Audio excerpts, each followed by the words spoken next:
ओहो सिमरन, अब वक्त आ चुका है कि तुम उन लोगों को उनकी सही जगह दिखा दो। जरा खुद की ओर देखो, तुम क्या से क्या हो गई हो? आखिर तुम उन बेशरम लोगों से मिलने से इतना डरती क्यों हो? अगर तुम चाहो तो मैं फिल्में बनाना छोड़कर तुम्हें उदयपुर तक अकॉम्पनी कर सकती हूँ। लेट्स गो यार। और उस फैमिली के लोगों के मुंह पर नोटों का बंडल मारते हैं। बढ़िया है। सिमरन ने अपनी फ्रेंड कनिका के ओवर ड्रामेटिक होने पर कहा, आहा, वैसे कहना चाहिए तुम्हारी एक्टिंग इतनी काबिले तारीफ है कि मुझे लगता है तुम्हें डायरेक्शन छोड़कर एक्टिंग में करियर बनाना शुरू कर देना चाहिए। तुम्हें नहीं लगता कि ये तुम्हें ज्यादा सूट करेगा? सिमरन की बातें सुनकर कनिका ने तुरंत चिढ़कर मुंह बनाया और सिमरन को घूरते हुए कहने लगी, यार अब तू टॉपिक चेंज करने की कोशिश मत कर। मैंने एक बार कह दिया ना कि मैं भी तेरे साथ चलूंगी, तो बस देखते हैं किसमें इतनी हिम्मत है जो तुझसे टकराने का जज्बा रखता है। कनिका बहुत जोश के साथ अपनी बात कंटिन्यू कर ही रही थी कि अचानक उसकी नजर सिमरन पर पड़ी। दरअसल कनिका की बातें सुनकर सिमरन कुछ बोलने की बजाय खामोश हो गई थी। इस पर कनिका को लगा कि उसे अपनी ओपिनियन देने की बजाय पहले सिमरन की राय जाननी चाहिए। सिमरन की चुप्पी तोड़ने के लिए कनिका ने एक कप चाय सिमरन के हाथ में थमाई और कहने लगी, अरे यार जो भी हुआ वो सब छोड़, ले ग्रीन टी पी। और मैं क्या कह रही थी, यार तुझे अब पीना छोड़ देना चाहिए। अगर तू इसी तरह पीती रही तो इससे तेरी सेहत पर बुरा असर पड़ेगा। बाकी तो खुद देख ले, तेरी मर्जी। कनिका ने टॉपिक चेंज करते हुए कहा, ये डिश चख के देख। पता है ये मेरी दादी माँ ने खास तेरे लिए बनाई है और उन्होंने मुझसे स्पेशली कहा है कि मैं तुझे ये पूरी खत्म किए बगैर कहीं भी जाने ना दूं। जानती है ये डिश इतनी टेस्टी है कि इससे तेरा सारा हैंगओवर उतर जाएगा। कनिका लगातार बोलती जा रही थी, लेकिन सिमरन ने उसकी बातों को इग्नोर करते हुए अपनी चाय पीना जारी रखा और सामने प्लेट में रखे वो पनीर टिक्के खाने लग गई जो कनिका ने उसे बड़े प्यार से सर्व किए थे। खाते खाते अचानक उसकी नजर दीवार पर लगी घड़ी पर गई। उसने तुरंत ही बेड की साइड में लगी टेबल पर से अपना मोबाइल फोन उठाया और उसे निहारने लग गई। कनिका की बड़बड़ अभी भी खत्म नहीं हुई थी। सिमरन ने उसे कहते हुए सुना, यहाँ आने से पहले कल मैंने तुम्हारी सेक्रेटरी को कॉल किया था। तुम्हें पता है सिमरन, तुम कितनी लकी हो कि आज मैंने तुम्हारे पास आने का अच्छा डिसीजन लिया, वरना आज यहाँ तुम जैसी सिरफिरी नशे में चूर लड़की की देखभाल करने के लिए भी कोई नहीं था। Thank you Kanika. सिमरन ने मुस्कुराते हुए कनिका की बात का जवाब दिया। अब बस भी करो कनिका, मुस्कुराना बंद भी करो। मैं किचन में जाकर तुम्हारे लिए कुछ अच्छा सा ब्रेकफास्ट बनाती हूँ। सिमरन ने कनिका को रूम से बाहर जाते हुए देखा और जैसे जैसे कनिका के कदम रूम से बाहर जाने के लिए आगे बढ़ रहे थे, सिमरन की स्माइल भी उसी स्पीड से गायब हो रही थी। सिमरन के रूम से बाहर जाते ही सिमरन ने अपना सर जोर से पकड़ लिया और अपनी आईब्रोज को सिकोड़कर सोचने लगी कि कनिका सही कह रही थी।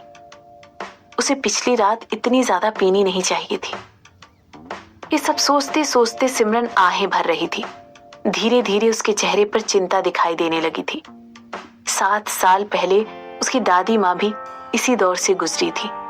वो भी बिल्कुल हेल्पलेस थी और उस समय भी सिमरन उनकी कोई मदद करने में सक्षम नहीं थी। और आखिर में जो कुछ भी हुआ उसके लिए सिमरन की दादी उससे नफरत करने लगी। पर फिर कुछ साल बाद सिमरन को रियलाइज हुआ कि वो कितनी बेवकूफ थी। पूरे कपूर खानदान में एक दादी माँ ही तो थी जो उससे बेहद प्यार करती थी और सिमरन उनसे बेवजह ही इतनी नफरत करने लगी। ये सब बातें सोच सोच कर सिमरन को बहुत पछतावा हो रहा था। उसने एक बार भी दादी माँ को कॉल करके उनका हाल चाल लेने की या अपनी गलती की माफी मांगने की कभी कोशिश नहीं की और ना ही उसने कभी वापस जाकर ये देखा कि उसके बगैर उसकी दादी माँ किस हाल में रह रही थी। और अब सिवाय पछताने के सिमरन कर भी क्या सकती थी। वो ना तो टाइम को पीछे ले जा सकती थी और ना ही पास्ट में जाकर अपनी गलती सुधार सकती थी। वो बस अपने किए पर पछता सकती थी। और ये दुआ कर सकती थी कि उसके किए के लिए दादी माँ उसे माफ कर दे। इसके बाद एक के बाद एक करके 7 साल पहले हुए सारे इंसिडेंट्स सिमरन के सामने आने लगे। सिमरन की लाइफ बिल्कुल भी वैसी नहीं थी जैसी बाहरी लोगों को दिखाई देती थी। लोग सिमरन को बेहद लकी मानते थे क्योंकि वो नामी कपूर खानदान की वारिस थी। सिमरन की सौतेली माँ मिसेस लीना कपूर ने सिमरन को कभी कोई स्किल डेवलप करने का मौका ही नहीं दिया। सिमरन अपने पैदा होने के समय से ही बेहद कमजोर थी, इसीलिए उसकी इस हालत का फायदा उठाते हुए मिसेस कपूर ने उसे कभी कहीं बाहर जाने की या हायर स्टडीज करने की इजाजत नहीं दी। दरअसल केयरिंग होने की आड़ में मिसेस कपूर ने सिमरन के साथ सिर्फ खिलवाड़ किया था और उनके इसी केयरिंग नेचर की सब लोग तारीफ करते नहीं थकते थे। बेशक सिमरन भी उनके इस दोगले नेचर की शिकार थी। उन्होंने उसे भी इमोशंस की आड़ में बहुत बेवकूफ बनाया था और सिमरन हमेशा यही सोचती थी कि सौतेली होने के बावजूद भी उसकी माँ कितनी ज्यादा केयरिंग है। बहुत सालों तक ये सब यूं ही चलता रहा। इसके बाद सिमरन हेमंत से मिली। देखते ही देखते दोनों की शादी की बातें आगे बढ़ने लगी। हेमंत की फैमिली भी सिमरन की फैमिली की ही तरह बहुत वेल टू डू थी। साथ ही इंडिया के कई नामचीन अमीरों में उनका नाम शामिल था और हेमंत उनका इकलौता वारिस था। कपूर और रायचंद खानदान दोनों ही अपने बिजनेस से इंडिया में काफी नाम कमा चुके थे। दोनों ने साथ में काफी काम भी किया हुआ था, इसीलिए भावनाओं में बहकर दोनों ने अपने बिजनेस को रिश्तेदारी में बदलने का सोचा। दोनों फैमिलीज के बड़ों ने फैसला किया कि सिमरन और हेमंत की शादी करा देनी चाहिए। जब सिमरन की माँ मिसेस लीना कपूर को इस शादी के बारे में पता चला तो उन्होंने बहुत सारे हंगामे खड़े कर दिए। दरअसल मिसेस कपूर चाहती थी कि उनकी बेटी रिद्धिमा की शादी हेमंत के साथ तय कर दी जाए। वो कभी नहीं चाहती थी कि सिमरन की शादी इतने बड़े खानदान में हो, लेकिन सिमरन की दादी माँ के कुछ और ही प्लान्स थे और उनके सपोर्ट से मिसेस कपूर के सिमरन को रिप्लेस करके रिद्धिमा के लिए किए गए सारे अरेंजमेंट्स धरे के धरे रह गए और आखिर में वही हुआ जो दादी माँ चाहती थी। मिसेस कपूर के पास इस एंगेजमेंट को खुशी खुशी एक्सेप्ट करने के अलावा और कोई ऑप्शन ही नहीं बचा था। वहीं दूसरी तरफ सिमरन की खुशी का कोई ठिकाना ही नहीं था।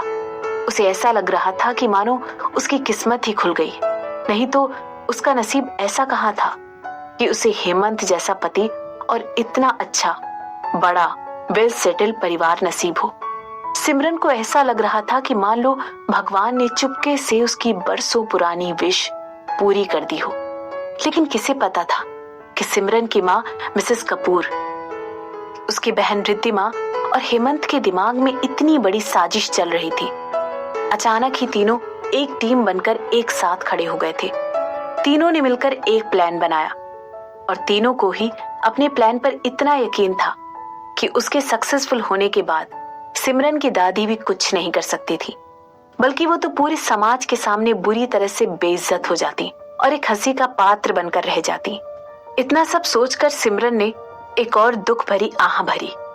उसकी शादी के दिन जो कुछ भी हुआ था वो उस बारे में बिल्कुल भी सोचना नहीं चाहती थी।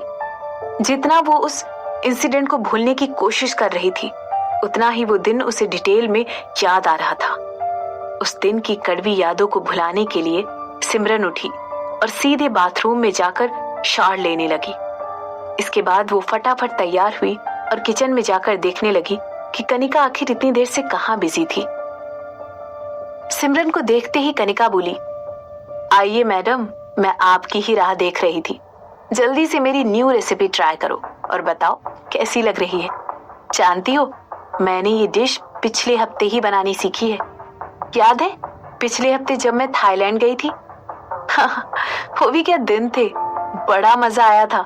और पता है सिम, मैं वहां पर एक बहुत ही हैंडसम लड़के से मिली। तू जानती है, वो बंदा इतना स्मार्ट था कि मैं तो बस उसे देखती ही रह गई। मैं तुझे उससे जरूर मिलवाऊंगी। मुझे पूरा यकीन है कि तुझे वो बंदा जरूर पसंद आएगा। और ऐसी ही कनिका की एंडलेस बकबक फिर से चालू हो गई। और वो बिना रुके अपनी थाईलैंड की ट्रिप की डिटेल्स सिमरन को देने लगी।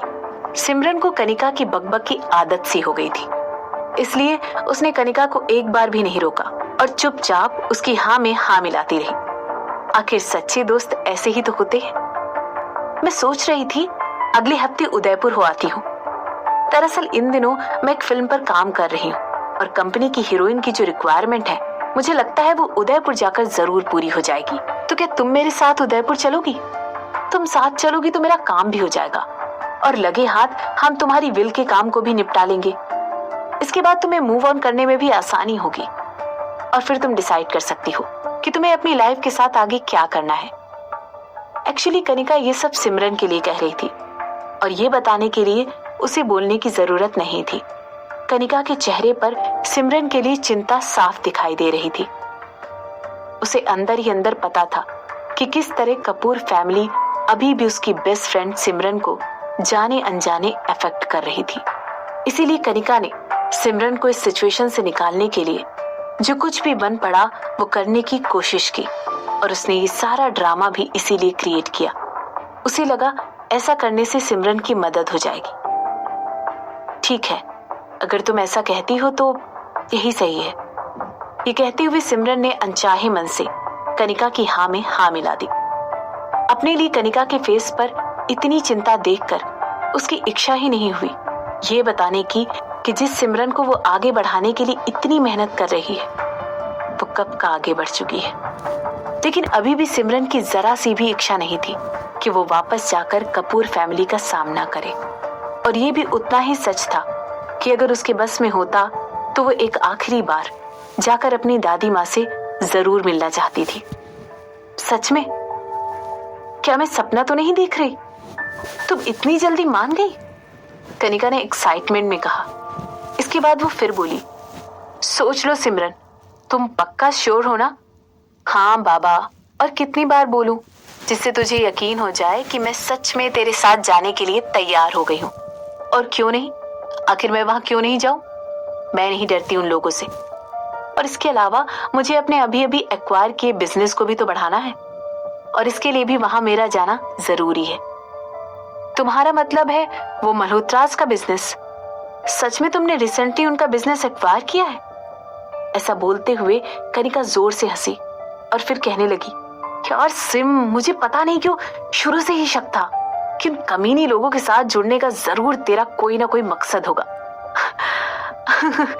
वरना वो फैमिली तो ऐसी भी नहीं है कि उनके साथ कोई दुश्मनी भी निभाए और फिर तू तो उनसे जिंदगी भर की रिश्तेदारी जोड़ने चली थी।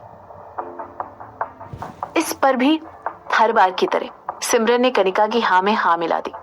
सिमरन वैसे भी रायचंद फैमिली से उनके नाम और शोहरत की वजह से ही तो जुड़ने वाली थी। उसे लगा रायचंद शामली के वारिस के साथ शादी करने से वो उनकी पूरी प्रॉपर्टीज पर आसानी से कब्जा जमा पाएगी। और ना जाने क्यों तुषार को ऐसा लग रहा था कि वो अपने बचपन के प्यार, उसकी खुद की ही कजिन को बहुत दिनों तक सिमरन से छुपा लेगा। पर आखिरकार समय रहते सिमरन को उनके इस नाजायज रिश्ते के बारे में पता चल गया। आखिर तुषार को ऐसा कैसे लगा कि सिमरन अगर इतनी ही बेवकूफ होती तो क्या वो इतनी छोटी उम्र में इतनी अमीर और ताकतवर इंसान बन पाती?